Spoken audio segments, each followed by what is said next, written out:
This is the computer room. The window was open that night, so it was easy to get in. This corner piece right here was bent. The entire window was off track, leading us to believe that this had to be the point of entry. This is the kitchen. So if they came in through the window, they'd have to come through the kitchen. This is where our phones sat, right here with this light on. This is my boys' room right here. Both of them were sleeping in bed with me that night. And this is Lisa's room. It's pretty much the same way it was the night she was taken. Well, that was baby Lisa's mom showing us the home where she says her 10-month-old daughter was sleeping and abducted. She says an intruder must have broken through a torn screen and taken the infant from her crib that fateful night back in October. Now, I'm talking to Lisa's parents, Deborah and Jeremy, today along with their attorney, Joe Tacopina from New York. Deb, you said there have been a lot of lies out there and misinformation. What primarily comes to mind? And let's clear those things up now so people don't have the wrong impression of you or your husband.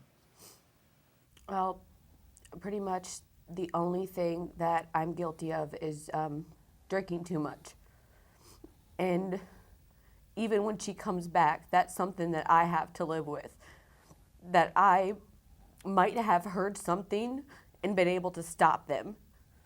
But that has been blown so far out of proportion to me being an alcoholic, which I'm not, or me being a neglectful parent, which I'm not. I have always put my kids first, and all three of my kids mean everything to me.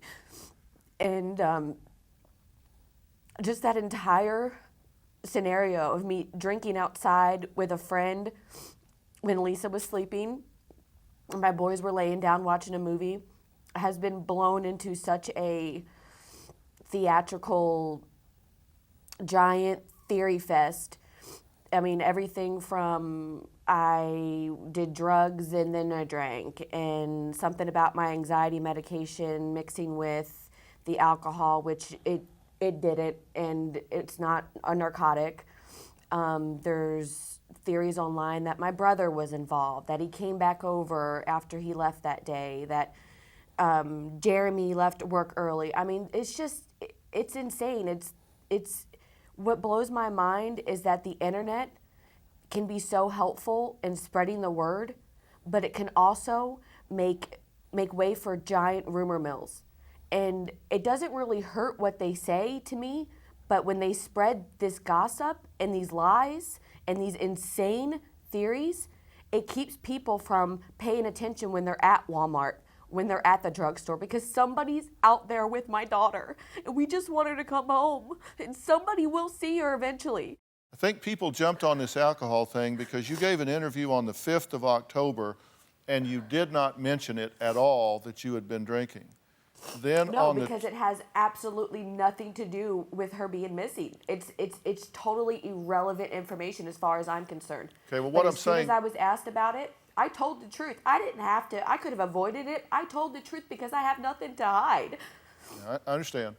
But on the 5th, you didn't mention it. On the 12th, there was a video in the store of you buying the alcohol. Then on the 17th, you were asked by NBC, did you have enough to be drunk? And you said, I don't know that alcohol changes a person enough to do something like that.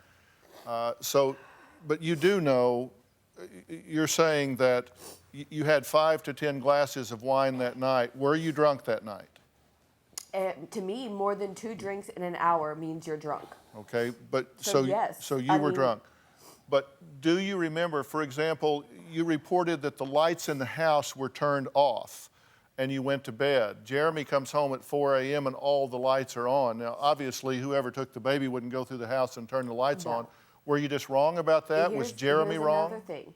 Here's the thing with that nobody knows, because I'm not going to sit on TV until now when I'm being asked a specific question and rebuttal it, because to me it's just nonsense. It's just picking my words apart. Do you have a story or a question for me? Click the link in the description and tell me what in the world is going on.